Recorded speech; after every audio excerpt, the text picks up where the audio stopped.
ایک بادشاہ کا سبق آموز واقعہ۔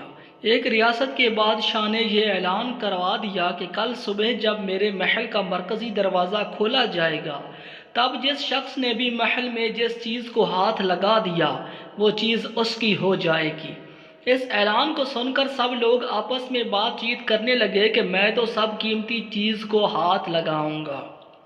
کچھ لوگ کہنے لگے میں تو سونے کو ہاتھ لگاؤں گا، کچھ لوگ چاندی کو تو کچھ لوگ قیمتی زیورات کو، کچھ لوگ گھوڑوں کو تو کچھ لوگ ہاتھی کو، کچھ لوگ دودھ دینے والی گائے کو ہاتھ لگانے کی بات کر رہے تھے۔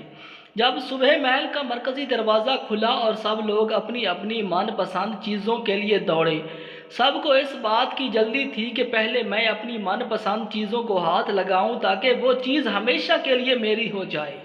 بادشاہ اپنی جگہ پر بیٹھا سب کو دیکھ رہا تھا اور اپنے آس پاس ہو رہی بھاگ دوڑ کو دیکھ کر مسکرا رہا تھا۔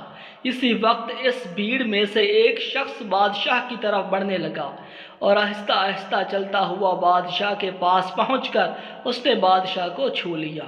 بادشاہ کو ہاتھ لگاتے ہی بادشاہ اس کا ہو گیا اور بادشاہ کی ہر چیز بھی اس کی ہو جائے گی۔ جس طرح بادشاہ نے ان لوگوں کو موقع دیا اور ان لوگوں نے غلطیاں کی، ٹھیک اسی طرح ساری دنیا کا مالک بھی ہم سب کو ہر روز موقع دیتا ہے، لیکن افسوس ہم عقل کے اندھے لوگ بھی ہر روز غلطیاں کرتے ہیں۔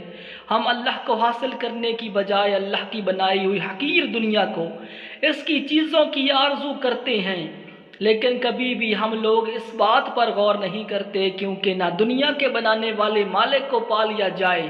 اگر مالک ہمارا ہو گیا تو اس کی بنائی ہوئی ہر چیز بھی ہماری ہو جائے گی۔